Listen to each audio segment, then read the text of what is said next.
morning guys, papasok naman ulit tayo sa trabaho guys. Ayan, kung makikita nyo yung mga dinadaanan natin, yun ang way natin papuntang trabaho guys. Ayan siya guys. Ayan guys, dahil hindi pa lumalabas yung lisensya natin, hindi pa tayo makakuha ng sasakyan dahil mahigpit na ipinagbabawal dito magmaneho guys na walang lisensya. Ayan siya guys, ongoing yung schooling natin guys sa driving lesson. Ayan siya guys. Ayan siya guys. Ngayon lang natin naisipan guys mag-driving guys, kasi dati naman sumasakay lang tayo ng Carlip, Uber. Ayan guys. Ayan yung mga dinadaanan natin guys. Approaching tayo sa right turn. Ayan. Papunta tayo ng ng stoplight. Ayan siya guys. Ayan siya guys.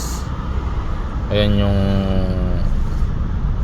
dinadaanan natin guys. Nakikita nyo guys, yan yung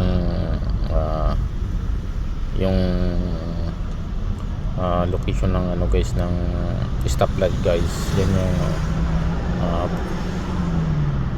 sequence ng ng stop and go. Yan siya guys.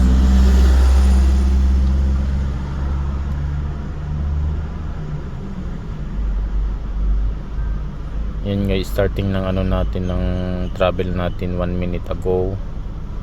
Yan siya guys. Dito guys may Albaik na rin dito. Dati sa Saudi lang ito, ngayon inopen na nila yung Albaik. Nasa corner lang ng guys ang stoplight ito guys. Kung makikita nyo guys, ayan yung Albaik. Ayun o. Ayan siya guys, Albaik guys. Corner guys, Albaik. Yung mga hindi pa nakakaalam guys, dyan yung Albaik. Ayan guys, papunta na nga tayo ng trabaho natin. Panibagong araw na naman, panibagong pagsubok na naman ito guys, natin tatahakin guys para sa pamilya natin.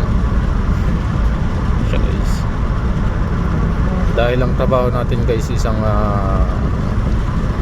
technician. Ayan siya guys. Kung ano-ano lang natin yung mga bagong technology guys, yung ginagawa natin. Engine, machine, electrical guys.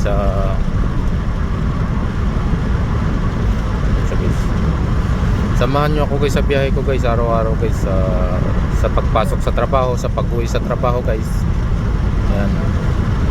Approaching na naman ulit tayo ng stoplight guys. Every 1 kilometer dito sa Doha guys, 2 kilometers, 3 kilometers, 5 kilometers may stoplight talaga guys. Dahil hindi naman mahabang guys, long way yung travel guys.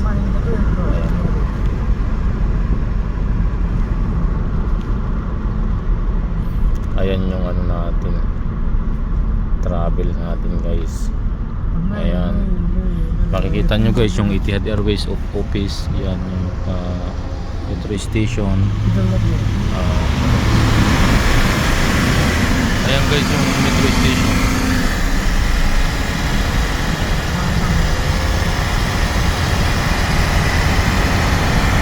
Ito guys, ino-overtaken tayo ng coaster guys. Ayan. Proper lane naman siya guys sa pag-overtake. Dito guys, ito, medium speed limit ito dito. Dito sa kaliwa guys, sa speed limit yan. At saka yung dalawang lane na yan, low speed din. So guys, yung pinaka right side guys, yan yung low speed limit. Ayan siya guys.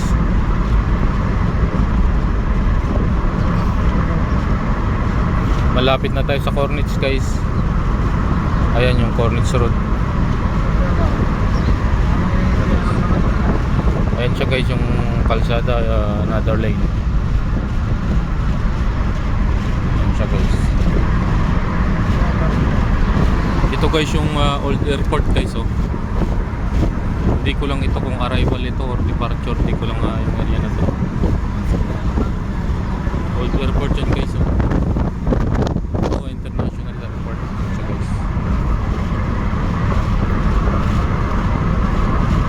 Ayan guys, approaching tayo sa mga nagagandahang mga poste ng guys, ilaw, street lights. Ayan siya guys. approaching tayo guys. So, tingnan nyo naman guys yung ano nila, mini park nila every corner of the road guys. May mga mini park yan. So, guys, pwede kayong mag ano dyan, mag babanding dyan sa ano, Bermuda grass. Original ano yun guys, natural yan. So, guys, ayan, ito yung airport road guys. Ayan. Ito na yung airport guys. Di ko lang alam kung anong tawag sa area na yun dyan. Ayan siya guys. Dito guys, bawal mag vlogging dito guys, lalo na may mga mahagip kayong mga bawal na area guys na ano na private location guys, bawal dito. Tayo guys, on the road tayo, okay lang yan guys, pero usually bawal talaga guys, pero wala naman tayo binibreak na rules.